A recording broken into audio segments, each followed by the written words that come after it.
Los mexicanos están contentos con comer desordenadamente antojitos, levantarse tarde, ser empleados públicos con padrinos de influencia, asistir a su trabajo sin puntualidad, enfermarse con frecuencia y obtener licencias con goce de sueldo. No faltarán las corridas de toros, divertirse sin cesar, casarse muy jóvenes y tener hijos a pasto, gastar más de lo que ganan. Lo que tienen miedo a los mexicanos de las clases directivas, a la miseria, no a la opresión, no al servilismo, no a la tiranía, a la falta de pan, de casa y de vestido, y a la dura necesidad de sacrificar su pereza. Por favorable que sea la opinión que tenemos de nuestra patria, todavía no estamos convencidos de que sus hijos hayan adquirido el desenvolvimiento moral e intelectual suficiente. ¿Cómo instaurar la democracia en un país de menores de edad?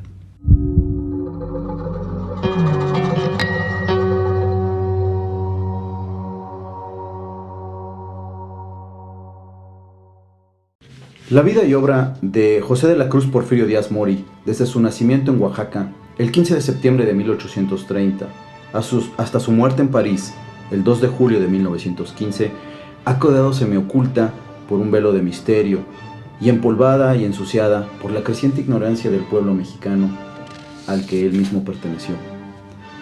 Actualmente solo se le conoce como un dictador y se le llama maligno. Ya nadie le llama como en su época le llamaban, el héroe del 2 de abril, el benemérito de la patria, o simplemente como él mismo se hacía llamar, el soldado de la patria. Pero bajo la historia y bajo la mirada del historiador, hoy la imagen de Porfirio Díaz retoma importancia, pues quizás hoy más que nunca necesitaríamos a alguien con los arrestos, la decisión y el patriotismo que él mostró. Durante el periodo presidencial de Porfirio Díaz, en México, el 90% de la población era analfabeta. Es decir, no había forma de comunicarse con ese porcentaje de la población. Las cartas y el telégrafo eran inútiles. Sin embargo, el país tenía que seguir administrándose y manteniéndose comunicado para que el comercio pudiera florecer. El control de las haciendas, de las comunicaciones o incluso nombrar a cargos de elección pública, dependía totalmente de que esos elegidos supieran al menos leer. No hubiera sido posible poner al frente de esas responsabilidades a los pobres que también eran analfabetos. No sé si se comprende este drama nacional. Se requería primero analfabetizar antes de aspirar a reducir la pobreza. Y creo que esto es algo que aún no queda claro hoy en día. Hoy en día queremos seguir dando becas y limosnas antes que forzar a la población a educarse con calidad. Por eso es que aún con esas limitaciones de recurso humano, cualquiera que conozca lo que Porfirio Díaz hizo de México no puede dejar sentir sino admiración. Y permítanme mencionar algunos datos duros. En 1893, en conjunto con el secretario de Hacienda Limantur, reorganiza todo el sistema bancario mexicano y renegocia todas las deudas para que los bonos del gobierno mexicano dupliquen su valor. En 1894, por primera vez en la historia, nivela los presupuestos y declara deuda externa nula. El incremento de los ferrocarriles pasa de 638 kilómetros en 1876 a 13,000 kilómetros al final de 1910. Los telégrafos pasaron de tener 9,000 kilómetros en 1877 a 90,000 kilómetros en 1910. La agricultura creció en promedio desde 1892 hasta 1907, 4% anual. Las exportaciones lograron un superávit para México de 5.2% en 1910. La industria en general crecía a 6.4% entre 1892 y 1908, con un total de 5,500 fábricas en el país dedicadas a papel, jabón, cemento, calzado, vidrio, cigarros, cervezas, sombreros, etc. En 1903 inicia fundidora de Monterrey. También la industria textil pasó de tener 100 fábricas en 1845 a más de 700 en 1910. La minería, igualmente, crecía a un inusual 7.65% anual. México era líder productor de oro, plata, plomo, zinc, níquel y mercurio. Se inicia también la exportación de petróleo, puesto que la industria mexicana del petróleo pasa de generar 8,000 barriles solamente en 1900 a 8.2 millones de barriles en 1910. También, para 1901, cuando la economía mundial crecía en promedio 3.6%, México crecía al 6.1%. Se inaugura el servicio telefónico y se inicia la construcción de los puertos de Veracruz, Tampico, Manzanillo y Salina Cruz, entre otros. También es importante mencionar que durante su mandato se crearon las siguientes instituciones que hoy es imposible imaginar a México sin ellas: la Biblioteca Nacional en 1884, el Liceo Mexicano Científico en 1885, el Observatorio Astronómico Nacional en 1876, la Comisión Geográfica Exploradora en 1877, el Instituto Meteorológico Nacional en 1877 también, el Instituto Médico Nacional en 1888, el Código Sanitario de 1891, la antecesora de la Secretaría de Educación Pública en 1905 y la Cruz Roja Mexicana en 1910. De igual manera se construyeron los siguientes monumentos icónicos de la Ciudad de México y del país: el Monumento a la Revolución, el Palacio de Bellas Artes, el Palacio de Minería, el Palacio de Correos, el Teatro Juárez en Guanajuato, el Expiatorio de Guadalajara y también 4 plantas de vapor y 14 plantas hidroeléctricas. Porfirio Díaz como hombre. Todos conocemos, por lo que nos platica la psicología, la importancia que tiene en la vida de cualquier hombre los primeros 4 años de vida. No solamente marcan nuestra niñez, marcan toda nuestra vida. De esa manera, quiero que se imaginen trasladándonos a Oaxaca, a la antigua Antioquía como se le llamaba, a principios del siglo XIX, cuando le tocó vivir a Porfirio Díaz. Como ya dije, Porfirio Díaz nace en Oaxaca el 15 de septiembre. La ciudad era habitada por mixtecos, zapotecos, criollos y alguno que otro español. Los padres de Porfirio Díaz fueron José de la Cruz Díaz y Petrona Mori. Así quedó asentado en el libro 77, folio 164, partida 847, de la parroquia del Sagrario de Oaxaca. Aunque se hace la nota que el niño nació durante la noche. Sí, la noche del 14 de septiembre. Pero la razón de presentarlo al día siguiente era por la alta mortalidad infantil muy común en esa época. Solo se registraba a un niño si sobrevivía las primeras 24 horas. Y ahí se desvela ese mito que dice que él cambió la fecha de la independencia para hacerla coincidir con su cumpleaños. Pero como decía, su padre, Jesús de la Cruz Díaz, era un hombre extremadamente religioso, trabajador y hasta cierto punto comerciante.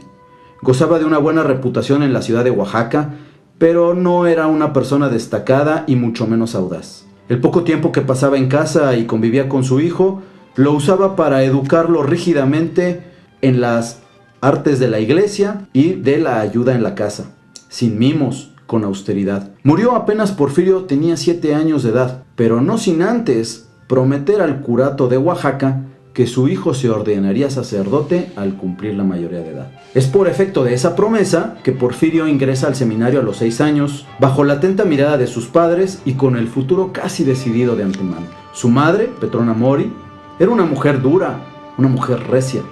A diferencia de su marido, ella era atractiva, inteligente y muy audaz, cualidades que heredó a su hijo Porfirio. Ella fue la verdadera admiración de Porfirio Díaz en sus años de niñez. Luego de quedar viuda, Petrona tuvo que sobrevivir como mujer sola en una sociedad recalcitrantemente religiosa y machista. Sola y con 3 hijos, supo salir adelante a costa de ir perdiendo todo su patrimonio poco a poco. Vendió primeramente su hostal de la Soledad, luego un solar, el solar del Toronjo, y al final todo cuanto tenía para seguir atendiendo las necesidades de la familia. Porfirio no era ajeno a ese drama. Desde niño trabajó como ayudante en las tenerías vecinas del solar del Toronjo, también como carpintero ayudante, aprendiz de zapatero e incluso como mandadero para los sacerdotes de la ciudad. No tuvo mucho tiempo de jugar. Su niñez realmente fue corta. Aunque jugaba con los niños de su lugar, se pasaba la mayor parte del tiempo trabajando.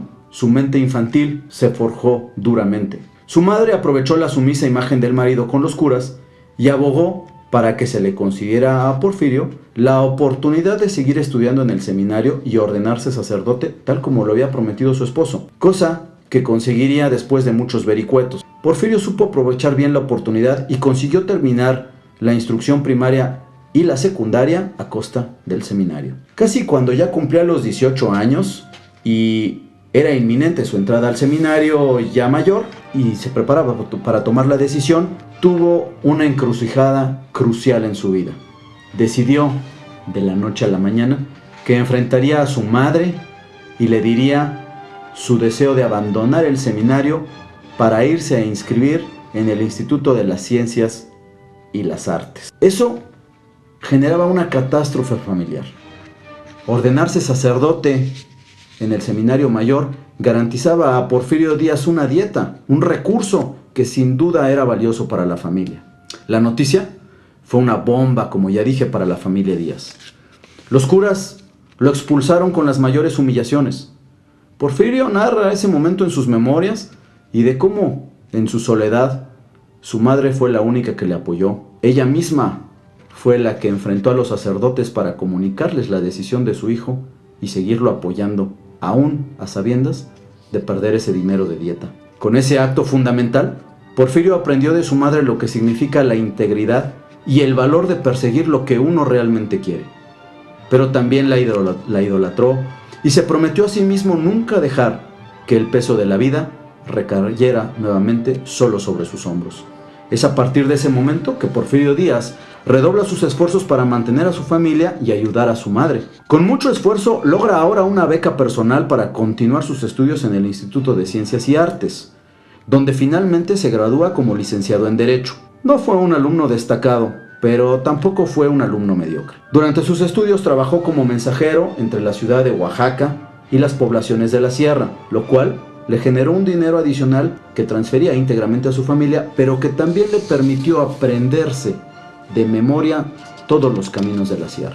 Como ya dije, Porfirio seguía estudiando en el Instituto de Ciencias y Artes y termina el año de 1847. La patria mexicana estaba resignada en ese entonces a la derrota a manos de los americanos, de los gringos, que había adquirido por secesión todos los territorios del norte, a cambio de solamente 15 millones de pesos. En esa guerra murieron más de 25,000 mexicanos y solamente 10,000 gringos. El Tratado de Guadalupe fue firmado en febrero de 1848. De un plumazo, México perdía 2.23 millones de kilómetros cuadrados, equivalentes al 55% de su territorio. También quedaron presos en su propia tierra 100,000 mexicanos, que eran en ese entonces el 1% de la población.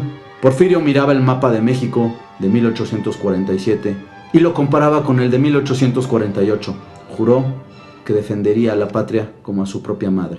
Ese mismo año, Porfirio Díaz cumplió 18 años. El solar del Toronjo fue vendido y la familia Díaz se desmoronaba. Ya no tenía ni siquiera una casa familiar. Para colmo, para esas fechas, su hermana mayor Manuela, que había sido anteriormente despreciada por embarazarse fuera del matrimonio, regresó a Oaxaca a vivir con la mamá. Porfirio la acogió en casa, y no solo a ella, sino a su pequeña sobrina de 4 años, Delfina. Porfirio siguió trabajando como mandadero y mensajero con el tal fin de mantener a su familia. Así pues, su carisma y educación le permitieron pronto tener el cargo estatal como jefe de la sierra, ya graduado como licenciado, y por primera vez en su vida, a los 21 años, pudo mantener a su familia en una posición más relajada. Por supuesto, incluyendo a su hermana, su madre, hermanos y sobrinos. Hay una anécdota interesante en estos tiempos. En 1854, la revolución de Ayutla obligó a Santana, que para entonces ya se hacía llamar Alteza Serenísima, a lanzar un plebiscito preguntando al pueblo mexicano si debía o no continuar él en la presidencia. Para el plebiscito no se dispusieron de urnas, solamente había dos grandes pliegos de papel, uno marcado con sí y otro con no. Los soldados, por supuesto, votaron que sí, obligados por sus coroneles. Los monjes votaron que sí por su libre albedrío. Los peones, los campesinos y los trabajadores votaron que sí, obligados por sus patrones. La hoja de no permanecía en blanco total, hasta que un joven hombre se atrevió a poner su nombre en esa inmaculada hoja blanca del no. Se podía leer el nombre de ese joven: Porfirio Díaz. De inmediato fue mandado a arrestar. Sin embargo, logra huir hasta la sierra hasta 1857, cuando Juárez es gobernador de Oaxaca y le permite regresar a la capital. Sus tiempos en la sierra no fueron desaprovechados y Porfirio Díaz se armó con un pequeño ejército de guerrilleros juchitecos en la sierra. Juárez, al saber de esto, lo manda a llamar a Oaxaca, pero también con el grado de capitán.